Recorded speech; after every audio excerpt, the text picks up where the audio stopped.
Now, we all know sustainability is something that matters to us all, and at the same time, major policy changes are crucial as a first step. But we also need to find ways to activate every single person. And in this way, change sometimes might seem almost threatening. It might sound that we might have to make a sacrifice for it. But by the principles of water and the example of hydration that I want to illustrate today, I want to show some ways on how we can impact immediately every single individual with a positive change that also benefits the planet, but also ourselves. Now, the first time I got exposed to functional water and the properties and the benefits that it can bring was during a time when I was a bodybuilding world champion and I became an AQUIVIO professional that competed regularly on stage. As a bodybuilder, of course you need to perform at your best during the year, but when you go on stage and when you're showing your peak performance, your peak look, you need to systematically dehydrate to look as plastic as possible. Now, in this time, I was experimenting with every possible way to biohack myself. And once I started utilizing a water treatment technology called water ionization, all of a sudden, the dehydration protocol that I utilized for years, and it always worked perfectly fine-tuned on my body, all of a sudden didn't work anymore. Because now I was too hydrated and I couldn't get to that stage that I needed to be for bodybuilding looks as they are required. So I knew there was something to it. I knew water is not always just water. And this got even more emphasized when I met an individual, which I can now call a true hero for my life path, a medical doctor, Ivan Deuce, and also a PhD for nutrigenomics from Cornell University. And at this time, he was conducting and supporting a research study, a single-client, peer-reviewed study on sports performance at the University of Udine.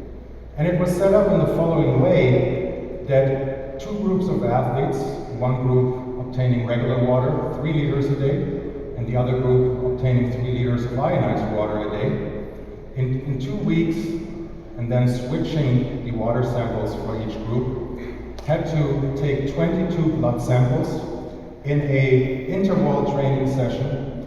You can see here it was split up into these 3 performance intervals with a sprint of 400 watts in the end of every 3-minute interval. And then, of course, the blood samples were analyzed. Now, just by changing the water and having 2 different types of water, we have here a difference in the pH and also in the ORP, which indicates the presence of molecular hydrogen or hydrogen gas, which is counted as an antioxidant. We could see tremendous differences. And even though these graphs might look in the first appearance quite similar, the result is quite dramatic. Because when we look to the lactate scores of the athletes, they were reduced by nearly 10% consistently. Also the glycemia value, which indicates that something positive is happening in the energy production and the blood sugar metabolization, was lower in the ionized water group. So energy was produced in a better way.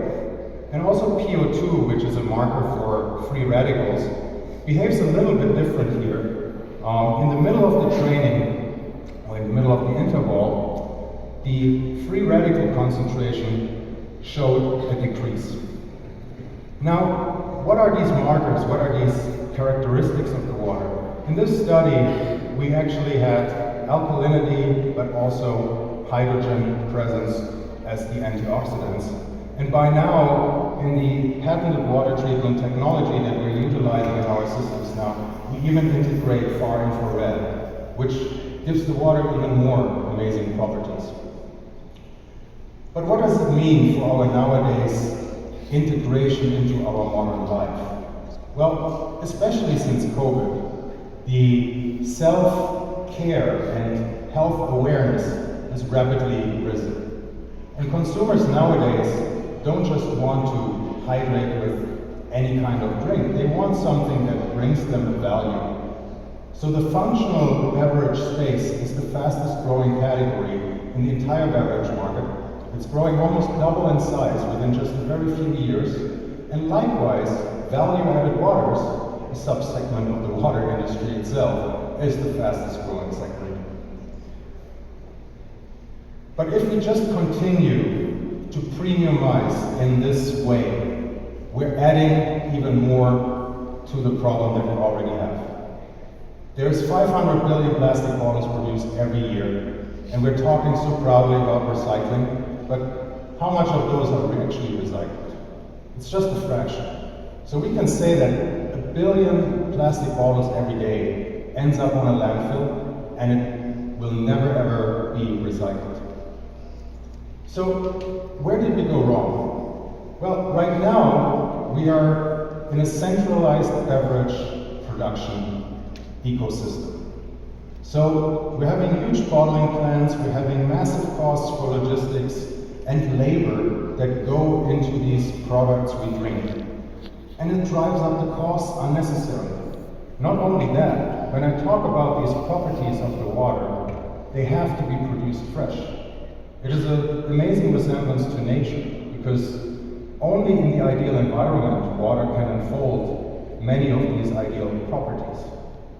Once we take it out of it, we lose these properties. But what we're suggesting in nowadays time, having access to automation, to robotics and digitalization, is that we can decentralize our hydration ecosystem. We can now produce beverages directly on demand for the end users. And therefore, what we can combine is we can have value-added water in a way that it cannot be bottled. At the same time, personalized to your individual liking. So the end user and consumer can infuse flavors, nutritional ingredients, and make it their very own lifestyle and wellness. Much more efficient, so to speak, like a small beverage plant wherever you find a smart system like this. And of course, with a system like this, we also have a lot of software that is involved, which brings us the benefits of massive amounts of data analytics. So we understand what do our consumers want, but even more so in the context of sustainability, what we can deliver is a partial carbon offsetting report for the corporate value chain. So right now, we can untap a complete new value stream of new revenues that can be redirected of unnecessary spending for packaging and labor, and bring it to those change makers that want to foster sustainability, better health, and functional hydration. This can create direct relation of an end consumer on a daily basis to change their lifestyle in a positive way, get rewarded, get incentivized, and feel good about their decision whenever they make it.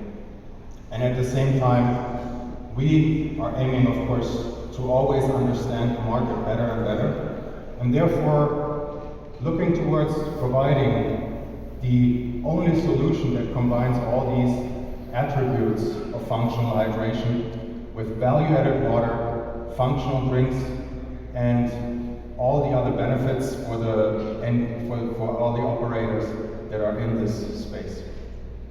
So we invite you to this journey with us together, to bring sustainability into the daily lives from a grassroots approach in front of everyone and harness the benefits.